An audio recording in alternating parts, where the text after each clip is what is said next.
Nang magising si Bianca kinabukasan ay hindi kaagad siya bumangon mula sa kama. Matagal siyang napatitig sa kisame habang nag-iisip. Tama ba ang desisyon niyang kausapin si Dustin at ayaing magpakasal sila? Kailan niya lang nakilala ang binata? Ang tanging alam niya rito ay ang age ng lalaki, ang trabaho, ang tunay na pangalan. Naulilang lubos ito at may isang kapatid na lalaki. He's a total stranger. Sa sinasabi lang ni Clarissa nagre-rely na mabuting tao si Dustin. Pero si Tristan naman ay matagal niya nang kilala.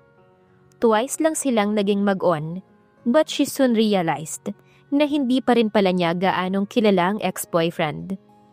Tama ang sinasabi ng marami, na ang isang tao'y lubusan mo lang makikilala kapag nakasama mo na sa iisang bubong. Ang dapat nilang siguro niyang gawin ay maging maingat ng husto dahil makakasama niya rito sa kondo si Dustin sa loob ng ilang buwan. Nagpakawala ng isang malalim na buntong hininga si Bianca bago bumangon. Saka niya narinig ang tumunog na doorbell. Mabilis niyang isinuot ang robe at lumabas ng silid. Tinungo niya ang pinto at binuksan yon. "Good morning."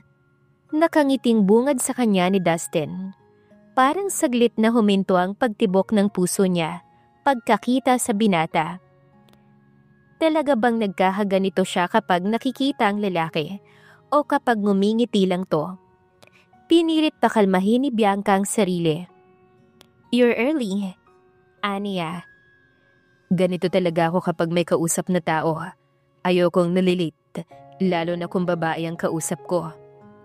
Wika ni Dustin bago muling ngumiti. "Maganda ka pa rin kahit bagong gising." Biglang na-conscious si Bianca sa itsura. Ni hindi pala siya nakapagsuklay muna ng buhok bago humarap sa lalaki. Nawala kanina sa isip niya sa pagmamadaling mabuksan kaagad ang pinto. Pero kunwari hindi niya narinig ang huling sinabi ni Dustin. Niluwagan niya ang pagkakabukas ng pinto. "Come in." "Thanks." Pumasok si Dustin sa loob ng kondo. Bago nito iniabot kay Bianca ang isang paper bag. "For you." "Ano to?" Maang niyang tanong bago kinuha ang iniaabot ng lalaki. "Native eggs. Mas masustansya yan kaysa sa mga eggs na nabibili sa tindahan at supermarkets. Mas mabuti para sa kalusugan mo at sa baby." Bahagyang natigilan si Bianca. Is he really thoughtful? O nagpapa-impress lang ito sa kanya? "Saan mo to binili?" "Inutang ko ulit yan sa friend ko. Bukod sa fruit stand, ay meron din siyang tindang mga native eggs. May farm din kasi sila sa Bulacan." "Have a seat. Ilalagay ko lang to sa ref. Tamang-tama. Wala na rin akong stock ng eggs." Sabi ni Bianca saka tumungo sa kitchen. Sa halip na maupo ay sumunod sa kanya si Dustin. "Hindi pa ako nag-aalmusal. Ikaw, nag-breakfast ka na ba?" Umiling ang lalaki. Hindi pa rin." Maupo ka muna. Magluluto lang ako ng pagkain natin." "Bakit hindi ikaw ang maupo? At ako na lang magluluto para hindi ka mapagod. Alam kong ang mga buntis na babae ay laging matamlay at masama ang pakiramdam, lalo na sa early months ng kanilang pregnancy." "How did you know that?" Maang niyang tanong kay Dustin. Nagkibit ng balikat si Dustin. "Pagkagaling ko rito sa inyo kahapon, ay bumili ako ng libro about pregnant women at pati na rin sa mga newborn baby. Binasa ko yung libro kagabi." Sagot nito sa kanya. Napatulala talaga siya sa lalaki. Hindi niya alam kung ano ang iisipin at sasabihin ng mga sandaling yon. Maya-maya'y tila nahimasmasan si Bianca. She's beginning to like the guy. Pero kapag hindi niya pinigilan ang damdamin, ay mauulit na naman ang nangyari sa kanya kay Tristan. "I'll cook. Maupo ka na lang." Malamig niyang sabi sa binata bago tinungo ang ref. Isinalansan niya roon ang mga itlog na dala nito. "I insist, Bianca. I want to take care of you and the baby." Galit siyang humarap sa lalaki kaya bigla itong tumigil sa pagsasalita. "You don't have to do that. May kasunduan tayo. At yun lang. I can take care of myself. Ako rin ang bahala sa baby ko. Okay. Itinaas ni Dustin ang dalawang kamay. Hindi na ako mangungulit. Just don't be upset, okay? Isinara niya ang ref at nakapamaywang na hinarap ang lalaki. Just do your part para wala tayong magiging problema. Nagprito ng itlog si Bianca at luncheon meat. Nagtoast siya ng bread bago inilabas ang butter mula sa ref. Habang iniluluto niya ang oatmeal, ay nagtimpla siya ng kape para sa dalawa. Hindi pumayag si Dustin na hindi tumulong sa paghahanda sa mesa. Hindi na rin nakipagtalo si Bianca sa binata. Wala na siyang lakas para gawin yon. Iinom ka ng kape? Tanong ni Dustin sa kanya nang nakaupo na sila. Yes, why not? You're pregnant. Parang paalala nito sa kanya. I know. You don't have to remind me that. Kaya hindi ka pwedeng uminom ng kape. Inis na tumindig si Bianca at itinapon sa kitchen sink ang laman ng kanyang tasa. Kinuha niya ang isang box na fresh milk sa ref at nagsalin sa isang baso bago siya muling naupo sa harap ng mesa.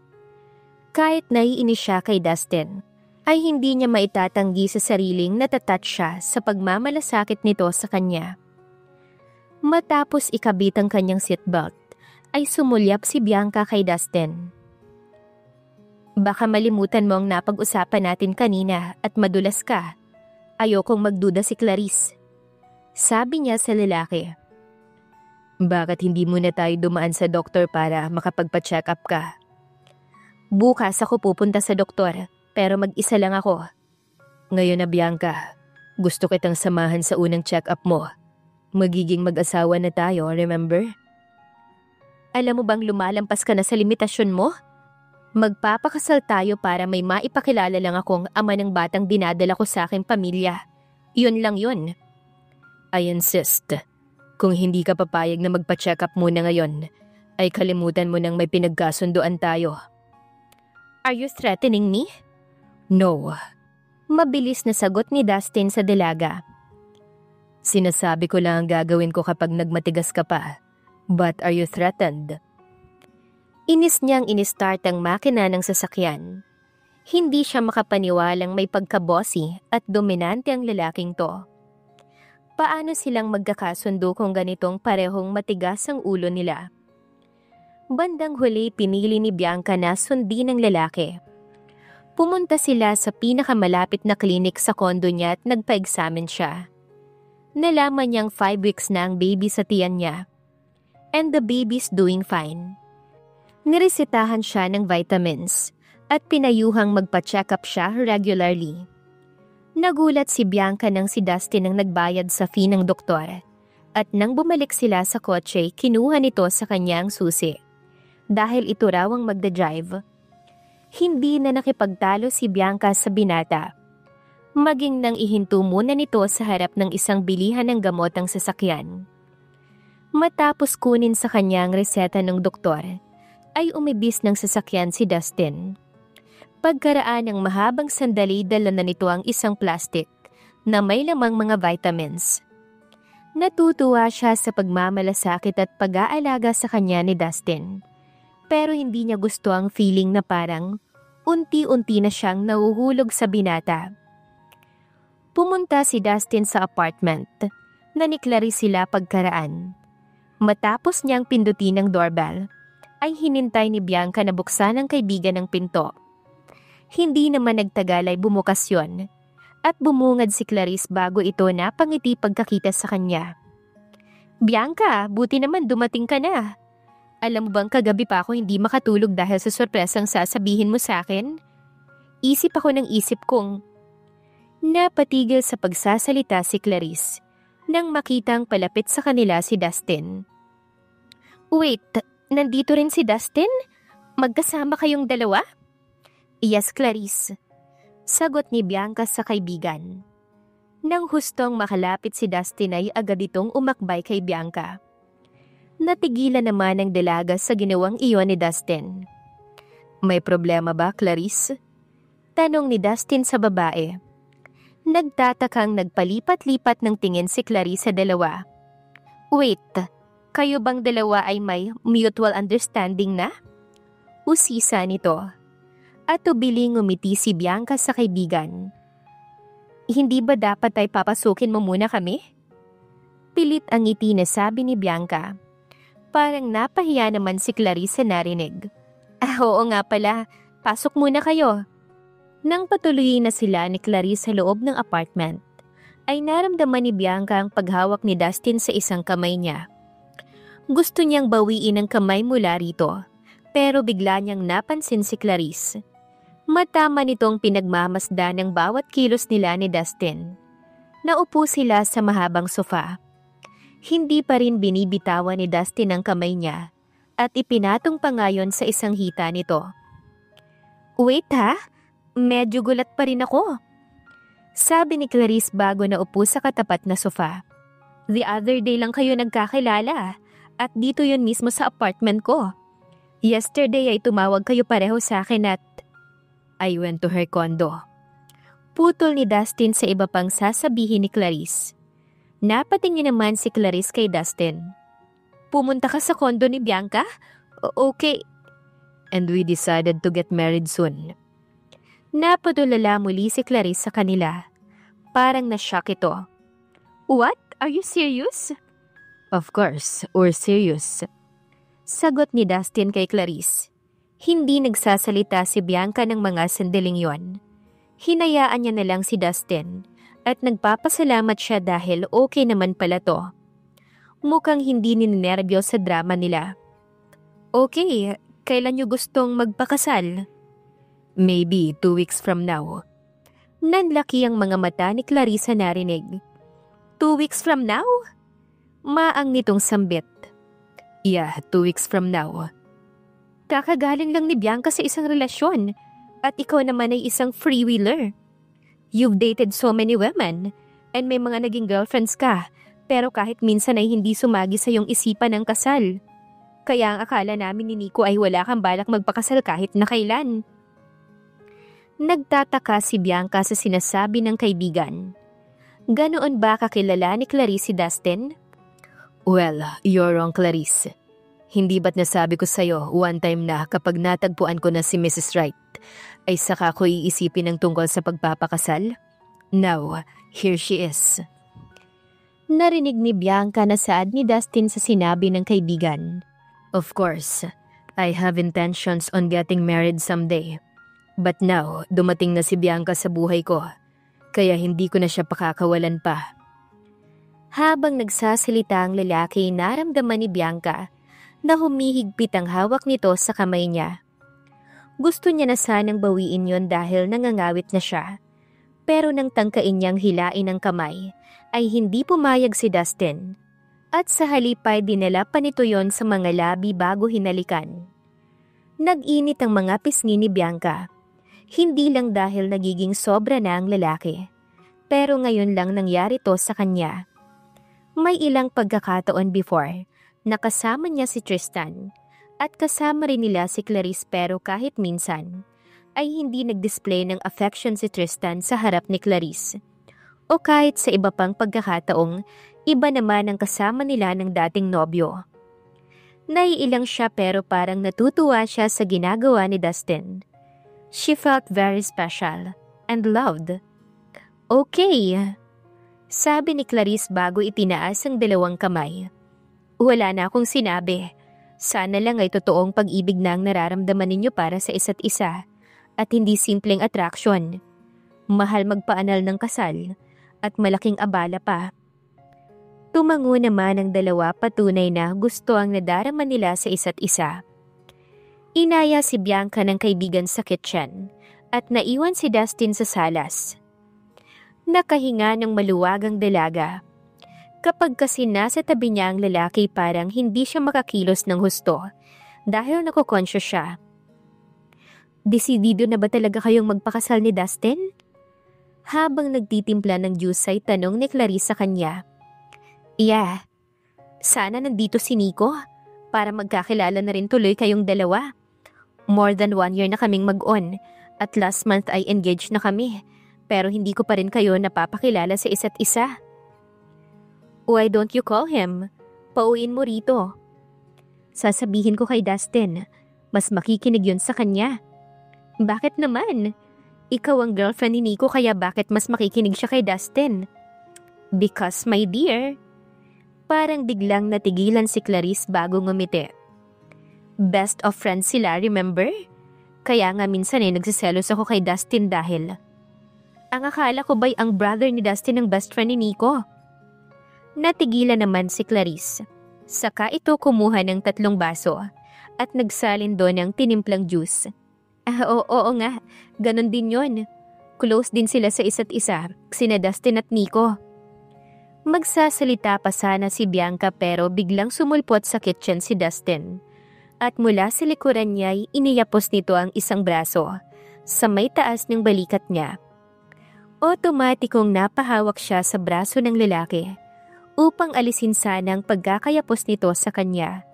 Pero bigla siyang natigilan ng maramdamang dumampi ang mga labi nito sa may ulo niya. Para siyang nakuryante sa ginawang iyon ng binata at tila nanlalambot na napasandal sa malapad na balikat nito. Baka naman binabago mo ang isipan ng kaibigan mo para wag na akong pakasalan, Clarice. Natawa si Clarice sa binata. Kailan ka pa naging paranoid ha? Dati na, hindi mo lang nahahalata. Hindi rin naman sila nagtagal kay Clarice. Inayos ni Dustin ang marriage license nila and after a few days, finally, ay ikakasal na sila tomorrow. Si Clarice ang magiging witness nila. Bago ang kasal ay pinuntahan siya ni Dustin sa kondo niya. Past 9 na ng gabi nun at hindi niya ine-expect na pupunta ang binata. Anong ginagawa mo rito? I have something to tell you. Sagot ni Dustin sa kanya nang papasukin niya ito sa loob. Sana'y tumawag ka na lang o kaya'y nag-text ka na lang. May ibibigay din ako sa iyo, Bianca. Nagulat si Bianca nang iabot ni Dustin sa kanya ang isang maliit na box na dark blue ang kulay. Nang buksan niya yon, ay nagulat pa siya nang makita ang 3 singsing na laman ng box. Ang 2 wedding ring at ang isa pa'y engagement ring. Hindi siya maaaring magkamali. Mamahalin ang mga singsing na to. Sa tingin niya ay totoong diamond ang nag-iisang bato sa engagement ring. Where did you get this? Nakuha ko yan ng hulugan. 18 months to pay. Mabilis na sagot ni Dustin sa kanya. Natatandaan mo yung friend ko na may-ari ng fruit stand at farm na inuutangan ko ng fruits at native eggs? Yes. Sa kanya ko rin inutang yan. Nagpapahulugan ng alahas yung misis niya. Kinuha ni Dustin ang engagement ring at lumapit sa kanya. Para siyang natigilan dahil habang isinusuot nito sa daliri niyang singsing, ay matamang nakatitig sa kanyang binata. Nakalimutan ko na ang tungkol sa singsing. Hindi nga pala tayo nakapunta sa jewelry store para bumili ng singsing natin nung nanggaling tayo sa apartment ni Clarice. Alam kong nahihirapan ka sa kalagayan mo ngayon, kaya ako na lang bumili. I mean, umutang. Marahang binawi ni Bianca ang kamay dahil hawak pa ito ng lalaki. Magkano ang kuha mo sa singsing? Kukuha ko ng tseke para mabayaran mo na... No. Iling ni Dustin sa kanya. Hayaan mo nang ako ang bumili ng singsing natin. Pero unfair naman yun para sa'yo. Kung ikaw ang bumili ng singsing dahil mababawasan pa ang perang ibabayad ko sa'yo. Okay lang, Bianca. Sabi ni Dustin bago ngumiti. Tumingin si Bianca sa binata, pero nang makita niyang nakatingin pa rin ito sa kanya'y, agad niyang binawi ang tingin. O okay, ikaw ang bahala. Ano nga pala yung sasabihin mo? Tanong niya rito saka mabilis na tumalikod. Gusto ko lang sabihin sa iyong pagkatapos ng kasal natin. Kahit na ano ang mangyari, nandito lang ako paragi sa tabi mo at hindi kita pababayaan. Natigilan si Bianca sa narinig. Naiinis siya kay Dustin dahil parang napakabait nito at hindi manhid ang puso niya para baliwalain yon. Pero mas naiinis siya sa sarili kung bakit hinahayaan niyang mapalapit siya sa lalaki katulad ngayon. Kailangang iwasan ko siya. Bulong niya sa sarili. Hindi siya pwedeng mangarap na pwedeng matuloy sa isang magandang love story ang tungkol sa kanila ni Dustin. Gayong kakagaling niya lang sa isang relasyon. Isang simpleng white dress ang isinuot ni Bianca at puting sapatos din na mababa lang ang heels. Susundan siya rito ni Dustin sa kondo at sabay silang pupunta sa West. 10 o'clock ang kasal at 9 o'clock ang usapan nila ng binata. He arrived at 9 o'clock. Para siyang namalikmata nang makita ang lalaki. Totoo bang plumber lang ang mapapangasawa niya? He was good-looking and the rough around the edges kind. But she never thought that he could also be the polished look of a catalog model. He is wearing dark tan trousers and off-white polo. Parang biglang tumigil sa pagtibok ang puso niya ng mga sandaling yon. Pero agad niyang pinagalitan ng sarili. Hindi niya na pwedeng hayaang mangyari ang isang bagay na maaaring magdulot na naman ng sakit sa kanya.